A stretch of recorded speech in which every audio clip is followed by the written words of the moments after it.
Egyptian Book of the Dead, the Mexican Book of the Dead make much more sense. The Hades, the underworld, Sheol, the underworld. They're not talking about a world below this, they're talking about this world, basically. So yeah, 2012, the most massive change in the universe ever, and what we're seeing is the end of what the Bible calls the 6 days of creation. Now, obviously these are not periods of 24 hours, they are 6 universal millennia in which consciousness has developed, and we are about to become immortals and gods, basically. And it's what they call the age of the Messiah, the age when God rests, therefore we live in greater love, greater harmony, far less suffering, no fossil fuel burning, things like that just won't be possible, but we will live off forms of free energy. So what will happen after that then? Well, the thing is, we are all the same species as human beings, but the souls that we incarnate from are often very different, and that will be reflected post 2012. There will be different types of you realise, because people come from different souls, that they'll have different properties, basically, different abilities and so on. Not everybody will have all the same abilities, and it'll be the job of the Messiah and the 144,000 to teach the lower evolved souls how to evolve into being messiahs themselves, basically. But I also think we may be able to live outside time. Time is just a type of consciousness. When people say, how can a disincarnate God always have been there? That's because he exists outside time. Time exists after him, so he's always been there and always will be there. It's really, and that's how you get your head around it, because obviously we find it very difficult as finite creatures to imagine something without a beginning or end. It's not part of our world. So David, give us the lowdown on Freeman law. What is it? How does it work? How do we implement it into our lifestyles? Okay. People obviously know a lot, or will have heard these days, if they're interested in this stuff, there's a thing called the Freeman movement and a thing called the common law. Now, the common law is also called the natural law, or simply the law. It is the only law on the planet. All the things that come out of governments, out of anywhere else, are either statute laws or rules or regulations, and you have no duty to those things. They will tell you do because they want you to pay taxes and all sorts of things, but in fact you have no duty to those things. Your duty is to the common law. Now, in the past, under what's called the Mosaic Covenant, which came out from Moses, that was love your neighbour as you love yourself. However, there is a, or do as you would be done by, it's sometimes expressed as, if you don't harm the rights of another real man, you can do what you like. Although some people have said there's a get-out clause in love your neighbour as you love yourself, because you could hate yourself and hate your neighbour. That would be equivalent. You could beat a man with a stick and say, well, I expect you to beat me with a stick. So there are get-out clauses in that. The core of the common law, though, is expressed as your duty to God. People will tell you there are 10 commandments in the Bible. There aren't. Those things are never referred to as commandments in the biblical text. You'll see headers in the Bible saying 10 commandments, but they were added by editors later on. And those 10 rules, or guidelines, are actually part of about 696 different rules, many of which are just completely insane, about the rules about tucking your tunic into your trousers when you eat certain types of meat on holy days and all that kind of thing. And these are all tests of a human being. If you seriously think you can gain enlightenment by tucking your shirt into your trousers in a particular way, you're not really on the spiritual journey. There are 2 commandments in God's Bible, both in the New Testament, and they say, love God with all your heart, mind and soul, and then secondly, love your neighbour as you love yourself. But by having a duty to God, and believe me, the higher values come from God. Things like truth and justice and wisdom and compassion come from God. And if you think those things come from mankind, all you've got to do is look at the planet today, where we have more atheism than ever before, and the planet is in an absolute mess, basically. The common law, though, therefore, is sublimely simple. In its most, say, simple form, it's you don't harm the rights of another real human being. If you get a request to pay your council tax, comes through the post, you've got no money to pay it, okay, and you don't want to pay it, well, do you actually go to court, or do you just send it back to them? What's the procedure that someone will do that was listening to this? Yeah. That How do they implement common law into their everyday life? To get out of paying it, basically. Yeah, to get out of... So you've got the theory of the common law, and what will happen, of course, is you'll get bills. You'll get a bill for income tax, perhaps, or you'll pay that at source. You'll get a bill for council tax. You've got credit card debts. You've got a mortgage. Now, to start with, let's make it absolutely clear that those bills, it is actually unlawful to pay them.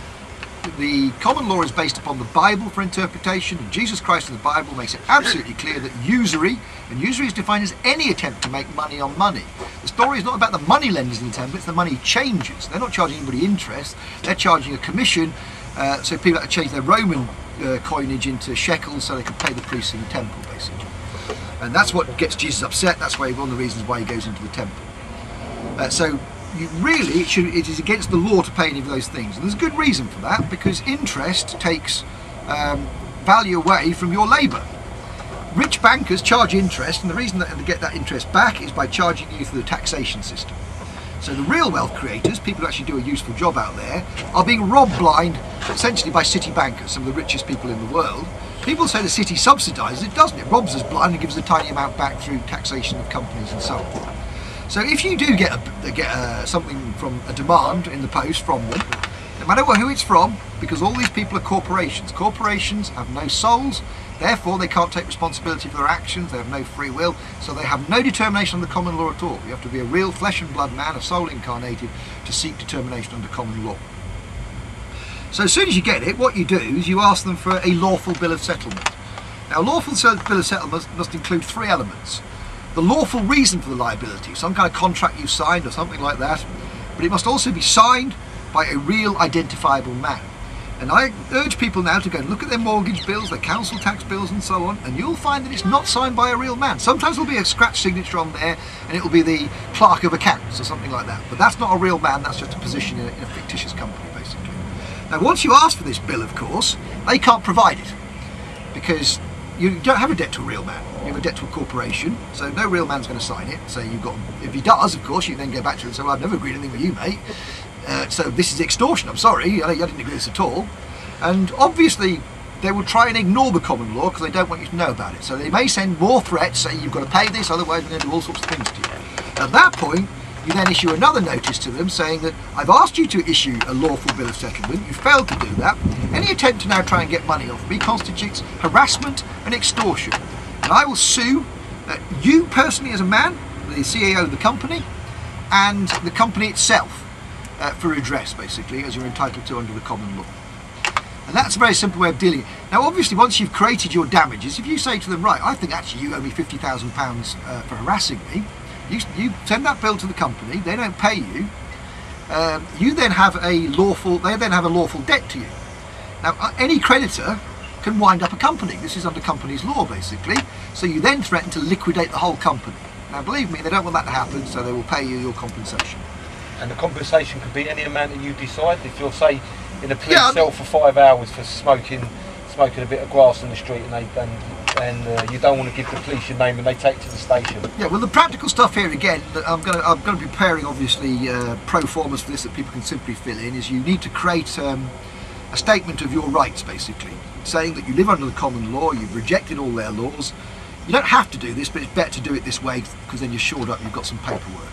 And you make it absolutely clear to these people that if they arrest you, because they're not entitled to arrest you, you know, if you're going about your business in the common law, you will charge them something like £100,000 an hour for your incarceration. And I actually think that's perfectly reasonable, because you cannot compensate a man for loss of his liberty. No amount of money will pay that back. So issue what's called your fee schedule, and obviously carry that around with you as well, but also serve it on the Queen, the Chief Constable, and somebody called the High Sheriff. Now, when I first used to see these titles like High Sheriff and things, I thought they were just ceremonial titles. They're not. These people have the power under the common law. The High Sheriff of each county delegates law enforcement to the Chief Constable, but it's a delegation. He keeps the power. So if you served it on the High Sheriff, you've served it on the Chief Constable, you give it to the Queen as well, possibly the Prime Minister, the Lord Chancellor. You've covered all the boundaries then, so if they do arrest you, you're absolutely entitled to that money. And I say carry it around with you so you can show it to any copper who stops you. Say, look, this is my fee schedule, this is what I'm saying. And if it says, I'm going to charge you £100,000 for arresting me, by the very act of arresting you, he's agreed to that contract. You have a binding contract with him. So this paperwork... a self-sealing contract, is that what you're saying? Self-sealing contract. So David, for the sake of the people on YouTube, is there any chance that you could do that, and we put a link to that for everyone on there? Yeah, I'm going to put up all my research to get the website sorted out with all the background on the common law, the statement of your rights. How people can implement it into their daily lives. Yeah, exactly, yeah. Okay.